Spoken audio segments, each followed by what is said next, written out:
Hello everyone, hope you're all safe and well. Welcome to this program, Read Your Bible Through in a Year. I hope you're staying blessed and you're enjoying your Bible reading. Today is day 44. We are almost nearing 50 days of our time together in this reading. Thanks for joining in, and if you have not subscribed for this channel, please do subscribe, and don't forget to click on the bell icon so you will receive reminders and notification.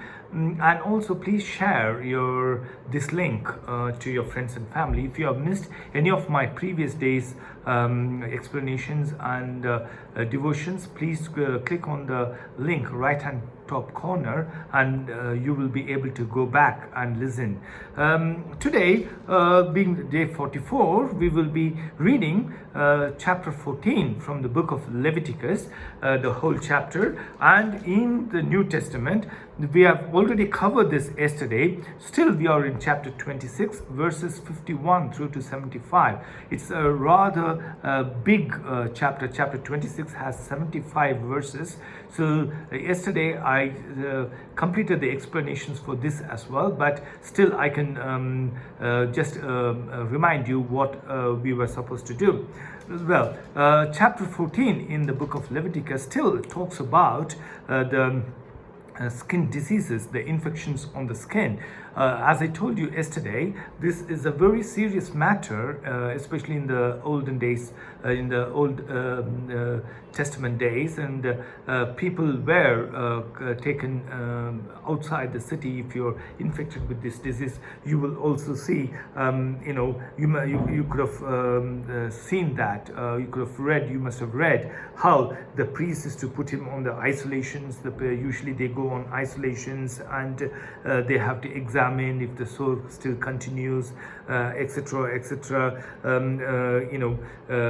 How the contaminated article has to be dealt with, and etc. So usually this kind of diseases deserves isolation. Now chapter 14 and even chapter 15, most of the chapter deals with this skin disease. Chapter 14 talks about cleansing from these things. How do you cleanse yourself? The Lord, these are the regulations for the diseased person at the time of ceremonial cleansing. So when he's brought to the priest is to examine outside the camp.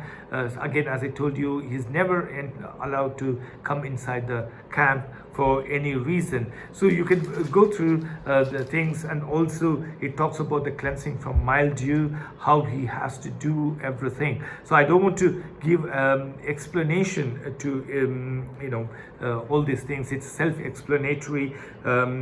Okay, so for example, anyone who goes into the house while it is closed up will be unclean till evening. Anyone who sleeps or eats in the house must wash his clothes.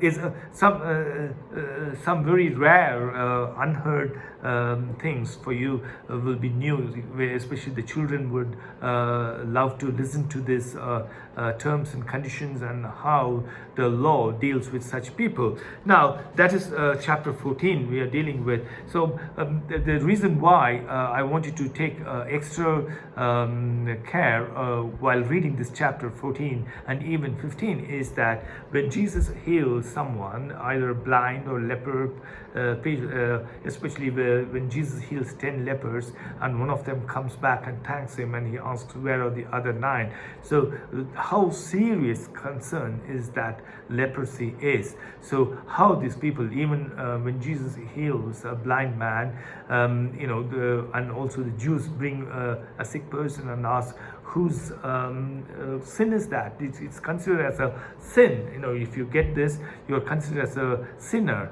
So that's what I was telling about as well. So chapter 14, that's what we read about. In the New Testament, we already read yesterday. I gave the explanation already ahead.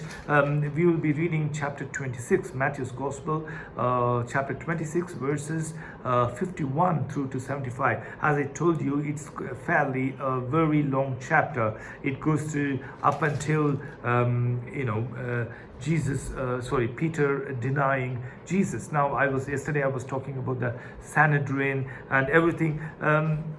So when a prisoner is arrested for these kind of petty cases, first they are taken to the Sanhedrin and they are examined by the local council. It is a local council.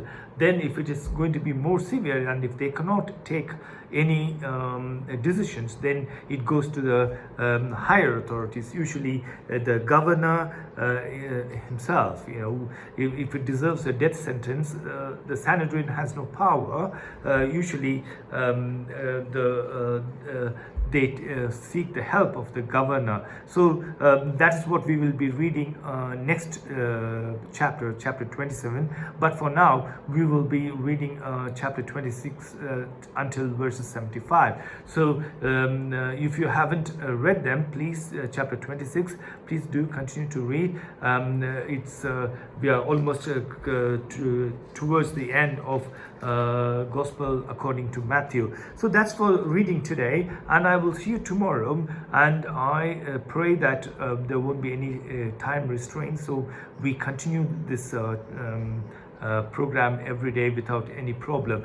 Continue, keep us in prayer, and I remember all of you in my prayers as well. Until I see you tomorrow, stay blessed, stay safe, and I will see you tomorrow. Goodbye.